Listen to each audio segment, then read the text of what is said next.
Hi Angels! Nasa travel goals mo ba ang A. Makapunta sa mga foremost destinations sa bansa? B. Makakuha ng mga social media worthy photos? C. Dare yourself to beat a challenging adventure? Or D. All of the above? Lahat ng travel goals na yan sasagutin natin in just one larga. Angels, handa na ba kayong maglagalag? Welcome to Mount Pulag!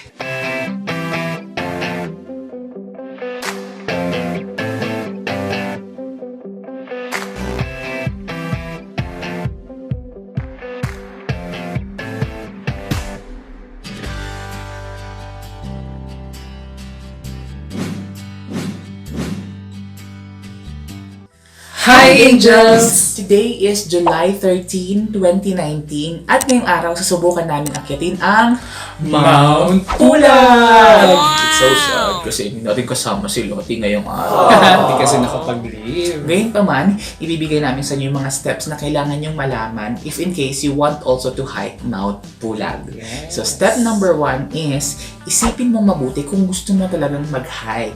And you need to prepare for that mentally and physically because you need a medical certificate stating that you are fit to hike. Yes. Okay, without that, you cannot hike. It's mandatory, obligatory, compulsory.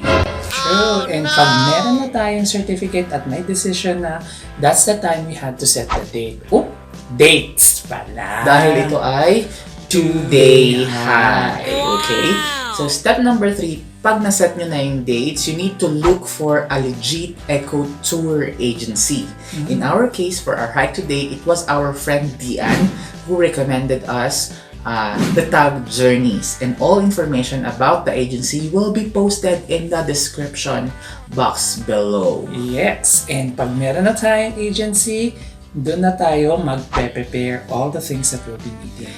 And sabi ko nga kanina, this is a 2-day hike. So it means Yes. mas marami silang i-prepare, correct? So ano ba yung mga kailangan nilang i-prepare dyan? Tutulungan kita dyan. Roar VTR! Narito na ang mga bagay na kailangan mong ihanda. Una na dyan ang tubig.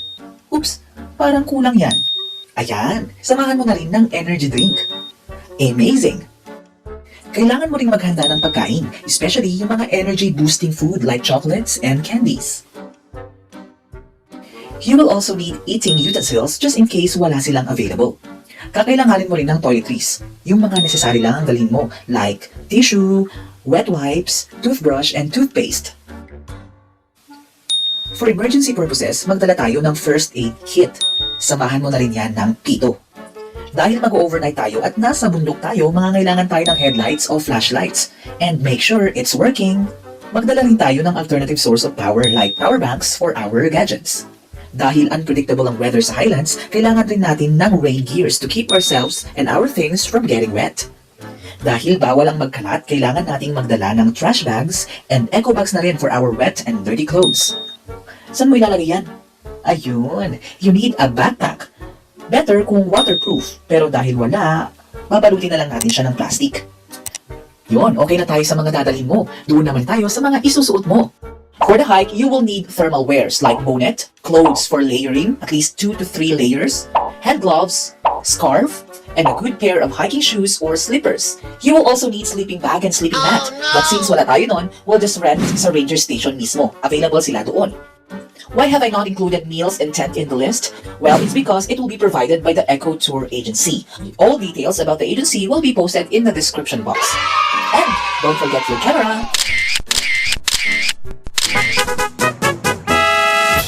Angels, time check, it's 6:30 a.m. So dumating na yung ride namin from Etag Journeys. So, ito na. Anytime, mabiyahe na.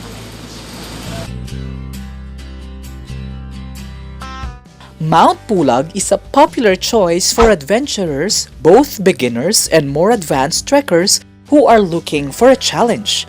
Reason why it has become a tourist spot over the years. Hi Angels, first side trip natin ay ang Ambulaw Dam.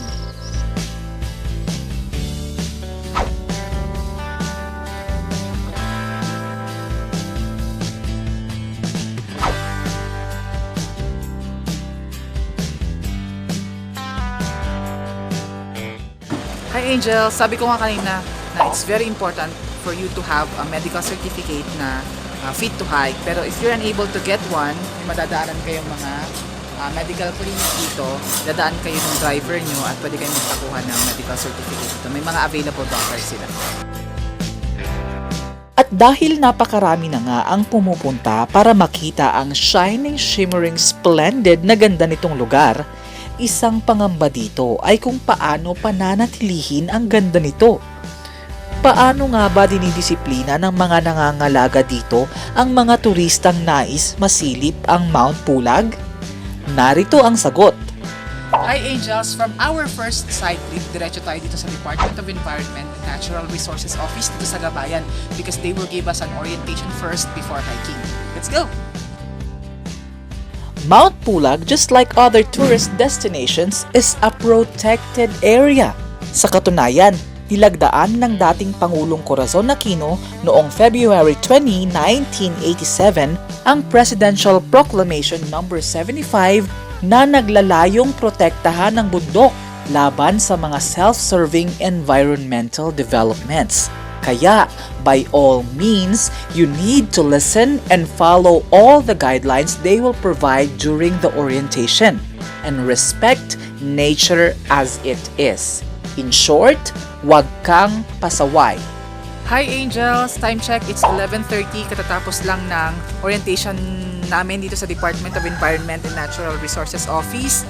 So umabot siya ng almost 1 hour. I thought that this orientation would be very boring. However, napaka-informative, napaka-lively yung speaker or yung nag-orient sa amin ay napaka-funny. So hindi siya boring. Talagang gising na gising kami ng isang oras.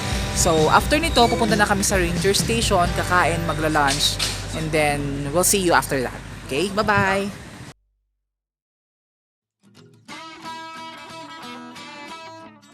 Bago kami pumunta sa ranger station, dito muna kami pumunta. Hi Angels! Nandito tayo ngayon sa Sulphur Lake. Ito ang pangalawang side trip ng ating larga to Mount Pulag. Kung mapapansin nyo, nandito siya, ang Sulphur Lake. Kumukulo-kulo pa talaga. Medyo yung amoy dito, medyo hindi ganun kaganda dahil nga sa sulfur, pero na-amaze, nakaka-amaze, parang nasa vulkan ka talaga. Ayan.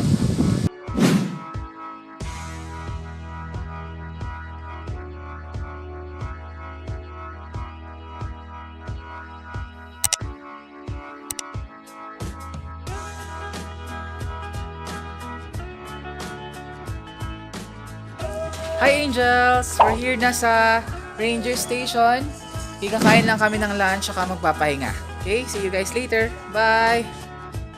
1 AM pa magsisimula ang aming hike patungong Mount Pulag at dito sa Ranger Station magsisimula ito. Kaya dito na rin kami mag-iipon ng lakas para sa mahaba-habang paglalakad. Isa sa mga pangunahing kinabubuhay dito sa Benguet ay ang pagsasaka. So nagsasaka sila dito ng mga highland vegetables like patatas, cabbage, and ito, carrots. Instead of camping dun sa camp area, hindi na kami natuloy kasi, tignan nyo. Oh no! I think Angel na is the right decision na hindi kami nag-camp kasi umuulan. Pwede na lang mag-homestay kami. And part yun ng package kaysa pwede kayong mamili kung homestay o camp. So, pinili namin homestay. Dinner! Dinner is served!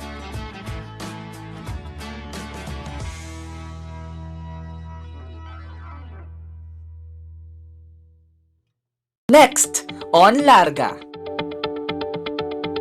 Sisimulan na nga naming akyatin ang Mount Pulag. Mahirap ba ang trail? Abangan!